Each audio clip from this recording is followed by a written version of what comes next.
नमस्ते दोस्तों, आज हम बात करेंगे नंबर सिस्टम के रिमेनिंग टॉपिक्स के बारे में। लॉ ऑफ एक्सपोनेंट यानी घातांक के नियम के बारे में और कुछ क्वेश्चंस जो एनसीईआरटी के क्वेश्चंस हैं उनको हम सॉल्व करेंगे। तो आइए शुरू करते हैं। तो दोस्तों आइए शुरू करते हैं। पिछली कक्षा में जहाँ छोड़े थे उससे आगे।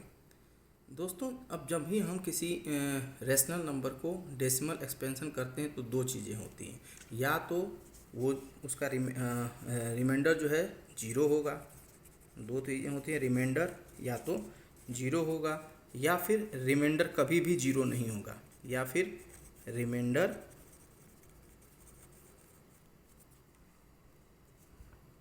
नेवर भी जीरो, कभी भी जीरो नहीं होगा। जैसे अगर मान लीजिए ये 1/2 है जो कि p/q के फॉर्म में है, अगर इसको हम डिवाइड करेंगे तो इसमें 0.5 आंसर आएगा और इसका रिमाइंडर जीरो हो जाएगा।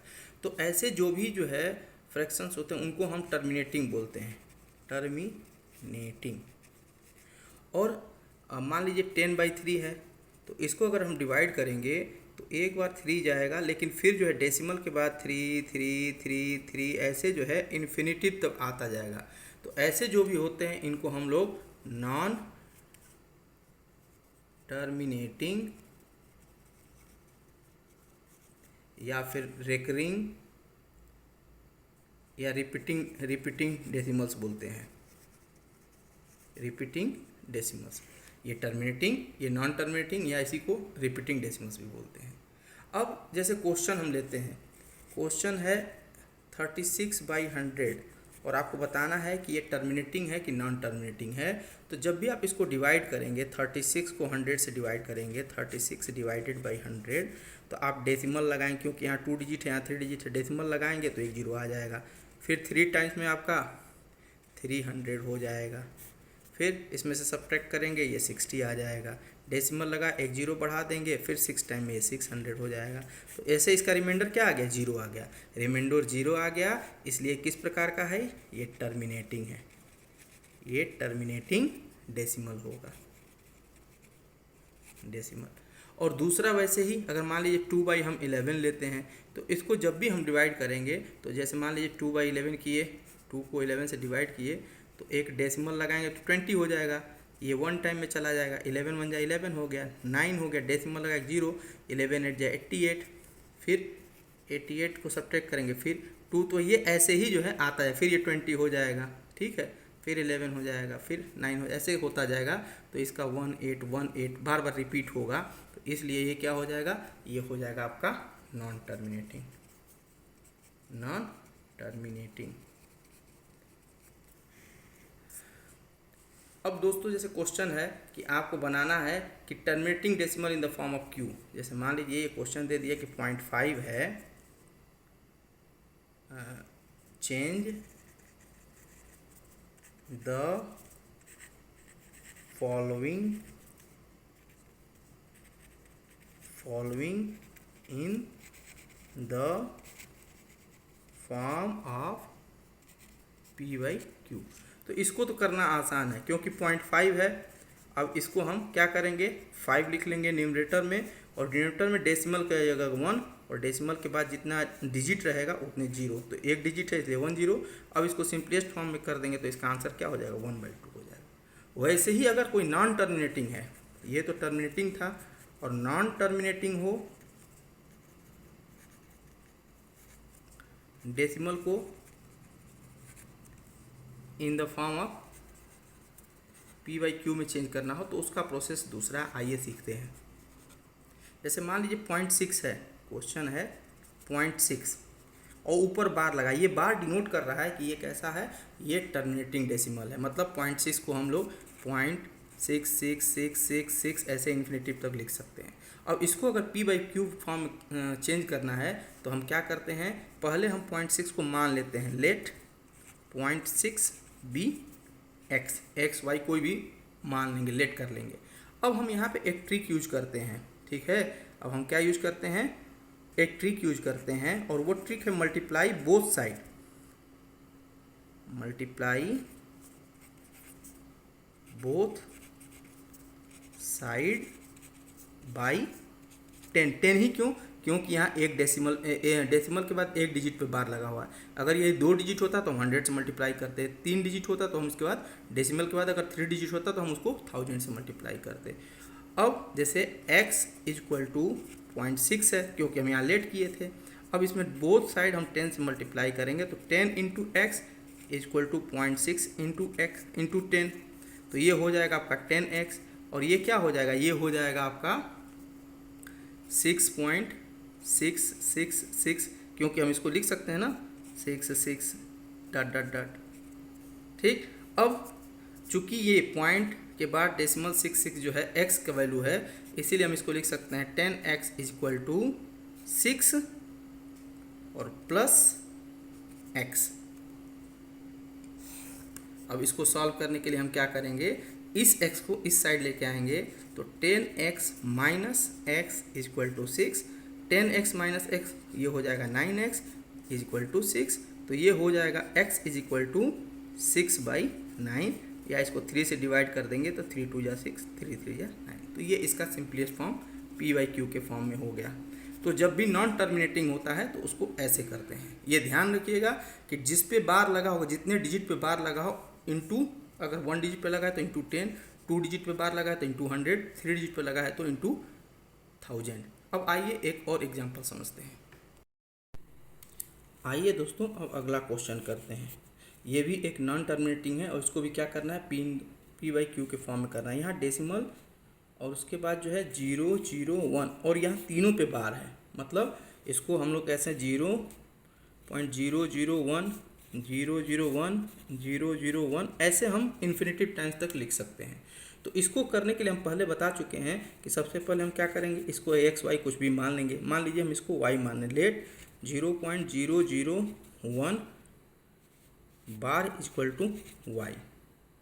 अब इसको जो है हम लिख सकते हैं कि y इक्वल टू 0.001 001 001। अब इसको हम दोनों तरफ, यहाँ 3 डिजिट हम पीछे आपको बता चुके हैं कि जब जितने डिजिट रहेंगे डेसिमल बाद इंटू उतने, अगर 2 डिजिट हैं तो 2 जीरो लगाएंगे, 1 के बाद 3 डिजिट हैं तो 3 जीरो लगाएंगे। तो यहाँ 3 डिजिट हैं तो इसलिए हम लिखेंगे मल्टीप्लाई बोथ साइड बाई 1000। क्यों 1000? डेसिमल के लिए 1 और बाकी 3 डिजिट के लिए 30। तो जब मल्टीप्लाई करेंगे तो ये हो जाएगा 1000 इंटू वाई और ये हो जाएगा 1000 इंटू 0.001 001 001। अब जो इसको मल्टीप्लाई करेंगे तो ये हो जाएगा आपका 1000 वाई और ये हो जाएगा आपका 1.001 001 डॉट डॉट डॉट। तो ये 001 है वो किसका वैल्यू है, y का वैल्यू है। तो इसलिए हम यहाँ पे लिख देंगे 1000 y इक्वल टू 1 और प्लस y। अब इस y को इस साइड लेके आएंगे तो 1000 y, और जब साइड चेंज होगा तो इधर पॉजिटिव है तो इधर आएगा तो निगेटिव, y इक्वल टू 1 हो जाएगा। अब इसको सब्ट्रैक्ट करेंगे तो ये 999 y हो जाएगा इक्वल टू 1। अब बस y का वैल्यू फाइंड करना है तो y इक्वल टू हो जाएगा 1/999।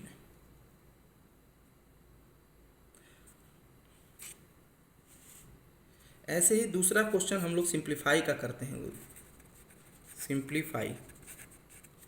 सिंप्लीफाई ये है ब्रैकेट में 3 प्लस √3 और 2 प्लस √2।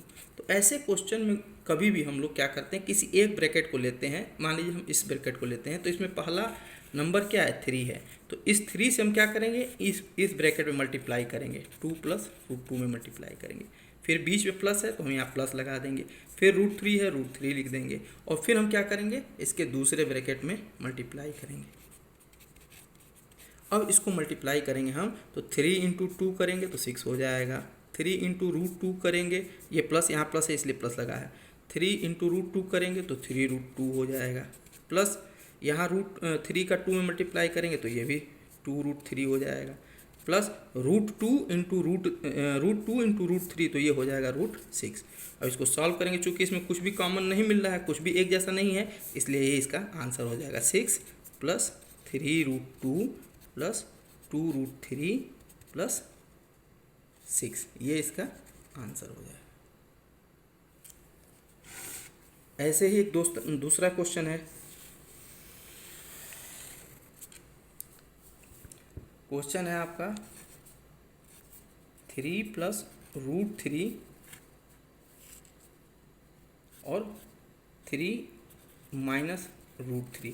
तो इस क्वेश्चन को हम ऐसे प्रीवियस क्वेश्चन की तरह से ऐसे भी इसके तरह से भी कर सकते हैं, और नहीं तो बाकी फार्मूला, दोनों तरीका हम आपको बता रहे हैं। पहले वैसे ही करते हैं, तो हम इस ब्रैकेट लेंगे, इस ब्रैकेट को लेंगे, तो इस ब्रैकेट में पहले 3 है तो 3, फिर मल्टीप्लाई बाई 3 - √3, फिर बीच में प्लस है, प्लस लगा दिए, फिर √3 है, √3 लिख दिए, फिर 3 - √3। अब हम क्या करेंगे, बारी बारी से मल्टीप्लाई करेंगे, गुणा करेंगे। 3 का 3 में करेंगे 9 हो जाएगा, 3 का -√3 में करेंगे तो -3 √3 हो जाएगा, प्लस 3 √3 का इसमें करेंगे 3 में करेंगे तो +3 √3 हो जाएगा, प्लस और माइनस माइनस और √3 × √3 3 हो जाएगा। तो ये देखिए, ये माइनस का 3 √3 है, ये प्लस का 3 √3 है, तो इसलिए कैंसिल आउट हो जाएंगे। बचा क्या आपके पास 9 - 3, तो ये हो जाएगा आपका 6। दूसरा क्या है कि अगर हम इसको a मान लेते हैं, इसको b मान लेते हैं, तो आप जानते हैं कि a + b और a - b ये फार्मूला होता है।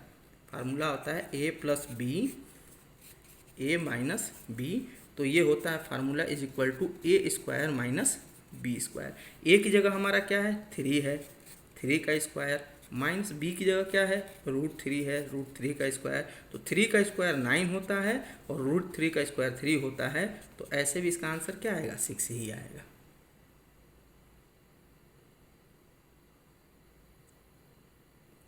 नेक्स्ट क्वेश्चन, अब जैसे मान लीजिए ये है √5 + √2 का होल स्क्वायर, तो इसको हम फार्मूले पे भी कर सकते हैं, जैसे a + b का होल स्क्वायर का फार्मूला।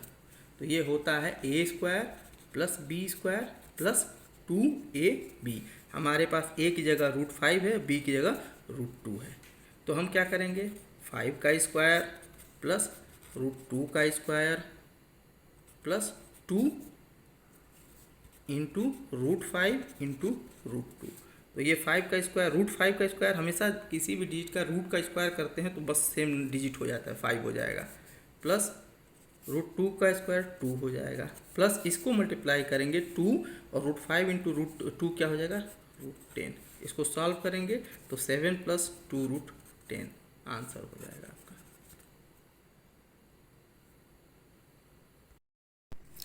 अब अगला क्वेश्चन होते हैं, देखते हैं हम रेशनलाइजेशन ऑफ डिनोमिनेटर। रेशनलाइज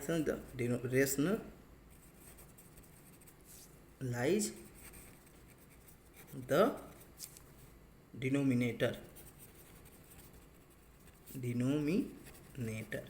इसमें क्या करते हैं कि जैसे मान लीजिए क्वेश्चन है आपका 1/√7, तो हमको जो है √7 को रेशनलाइज करना है। रेशनलाइज करने में चूंकि यहाँ एक ही डिजिट है तो इसको ऊपर और नीचे मतलब न्यूमरेटर और डिनोमिनेटर दोनों में मल्टीप्लाई कर देंगे।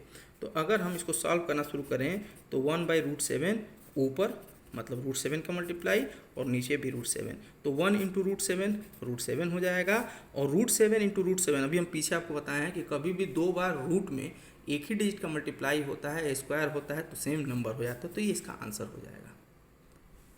अगला क्वेश्चन है 1/√7 - √6। इसको रेशनलाइज करने के लिए दोस्तों हमेशा याद रखिएगा कि जब भी डिनोमिनेटर में अगर पॉजिटिव है मतलब माइनस है तो इसको प्लस में करके मल्टीप्लाई करते हैं, और प्लस है तो हम माइनस में करके न्यूमरेटर और डिनोमिनेटर में मल्टीप्लाई करते हैं। तो जैसे हम देख रहे हैं यहाँ माइनस है, तो हम क्या करेंगे पहले तो इसको एज इट इज नोट कर लेंगे, उसके बाद क्या करेंगे हम ऊपर न्यूमरेटर में भी मल्टीप्लाई करेंगे, लेकिन यहाँ माइनस की जगह हम चेंज कर देंगे प्लस कर देंगे, और यहाँ भी हम क्या कर देंगे प्लस कर देंगे, तो ये हो जाएगा। अब ऊपर हम देखेंगे तो ऊपर जो है आपका ये हो जाएगा √7 + √6, लेकिन नीचे हम देख रहे हैं अगर इसको हम a माने इसको b माने, a और b, तो ये a - b और ये हो गया a + b, और पीछे हम पढ़ चुके हैं कि ये क्या हो जाएगा, ये हो जाएगा a² - b²। तो इसको सॉल्व करेंगे हम तो ये हो जाएगा ऊपर √7 + √6 अपॉन से √7 का स्क्वायर करेंगे 7 माइनस √6 का स्क्वायर करेंगे 6। अब इसको सॉल्व करेंगे तो √7 प्लस रूट 6 अपॉन में 7 माइनस 6 1, ये इसका आंसर हो जाएगा। या इसको हम लोग सिंपली ऐसे भी लिख सकते हैं, रूट 7 प्लस रूट 6। अगला क्वेश्चन एक और लेते हैं, इसके बाद हम लोग लॉ ऑफ एक्सपोनेंट और उसके कुछ क्वेश्चन सॉल्व करेंगे। अगला क्वेश्चन है, जैसे आपका इसको भी रेशनलाइज करना है तो ये प्लस में है 1/√5 प्लस √2। तो इसको जब सॉल्व करेंगे तो पीछे बता चुके हैं, साइन चेंज करके ऊपर और नीचे हमको क्या करना होता है, मल्टीप्लाई करना होता है। तो इसको हम करेंगे तो ये हो जाएगा 1/, ये तो एज इट इज नोट हो जाएगा, फिर मल्टीप्लाई करेंगे साइन चेंज करके, तो ये प्लस था यहाँ तो हम माइनस कर दिए, ऊपर और नीचे मल्टीप्लाई कर दिए। इसको जब सॉल्व करेंगे तो √5 माइनस √2, और ये फिर ये ऊपर की तरफ पिछले क्वेश्चन में जैसे हम लोग दिखे थे a और b, वैसे ये भी a plus b a minus b हो रहा है, तो ये भी a² माइनस b² बन जाएगा। इसको जब सॉल्व करेंगे तो ये √5 माइनस √2 सेम रह जाएगा, और इसको करेंगे तो ये 5 माइनस 2 हो जाएगा। इसको सॉल्व करेंगे हम तो ये हो जाएगा √5 माइनस √2 अपॉन 5 माइनस 2 यानी 3, ये आपका आंसर हो जाएगा। दोस्तों अब आइए हम लोग पढ़ते हैं law of exponent for real number, मतलब रियल नंबर के लिए घातांक के नियमों के बारे में। Law of exponents of real number, इसमें जो है क्वेश्चन बस फार्मूले बेस पे होते हैं, बस फार्मूला आपको समझना है। जैसे पहला रूल है, अगर a⁴m, हमेशा ये याद रखिएगा कि a को हम बेस बोलते हैं और इसको हम या तो पावर बोलते हैं या फिर एक्सपोनेंट बोलते हैं। तो अगर कोई मान लीजिए है a⁴m पॉइंट मतलब a⁴n, तो इसका फार्मूला हो जाएगा हमेशा a⁴m प्लस n, यानी पावर क्या हो जाएंगे, जुड़ जाएंगे। सेकेंड फार्मूला, अगर मान लीजिए a⁴m है और n है, तो ये क्या हो जाएगा a⁴m इंटू n, मतलब पावर मल्टीप्लाई हो जाएंगे। थर्ड, अगर a⁴m अपॉन a⁴n है तो इसमें क्या हो जाएगा, पावर जो है डिवाइड हो माइनस हो जाएगा m माइनस n। और अगर बाई चांस a⁴m और b⁴ भी m ही है, मतलब दो अलग अलग बेस हैं लेकिन पावर सेम है, तो उस कंडीशन में हम ab⁴m कर देते हैं। तो ये कुछ लॉ हो गए। अब दोस्तों आइए इसके बेस पे हम कुछ फार्मूले कुछ क्वेश्चन सॉल्व करते हैं। जैसे क्वेश्चन है फाइंड 64⁴1/2, तो हमको क्या करना है कि ये 64 को 2 के मल्टीपल्स में लिखना है। तो जब हम 2 के मल्टीपल्स में 64 को लिखेंगे तो ये हो जाएगा 2⁶, मतलब 2 को 6 टाइम मल्टीप्लाई करेंगे, 2 × 2 × 2 × 2 × 2, तो 64 होगा। तो इसको हम लिख दिए सिंपली 2⁶, उसके बाद ये पावर 1/2 लिख दिए। अब इसको सॉल्व करेंगे, यहाँ हम फार्मूला पढ़ चुके हैं a⁴m × n, तो ये क्या हो जाएगा, मल्टीप्लाई हो जाएगा। तो हम यहाँ लिख देंगे 2⁶ × 1/2, और इस 2 से इस 6 को डिवाइड कर देंगे तो 3 हो जाएगा। तो इसका 2⁵ या फिर हम इसी को 2 × 2 × 2 यानी 8 लिख सकते हैं, ये इसका आंसर हो जाएगा। ऐसे ही दूसरा क्वेश्चन है 125⁴1/3। अब हम देखेंगे कि ये किसका 3 टाइम में हो जाएगा, तो इसका 5, तो इसको हम लिख सकते हैं 5 × 5 × 5 × 5 125⁴1/3। अब इसको सॉल्व करेंगे तो 5 फिर 3 × 1/3, तो ये 3 से 3 डिवाइड हो जाएगा, 1 हो जाएगा, तो इसका आंसर हो जाएगा 5। ऐसे ही एक और क्वेश्चन देखते हैं। अब मान लीजिए जैसे दिया है 16⁴3/4। अब इसको सॉल्व करेंगे तो हम या तो लिख सकते हैं 2 के पावर पे 4, 2 × 2 × 2 करेंगे तो ये 16 हो जाएगा ⁴3/4। और इसको फिर वही सॉल्व करेंगे इसी फार्मूले पे a⁴m × 2n, तो ये सॉल्व होगा तो 2⁴ ×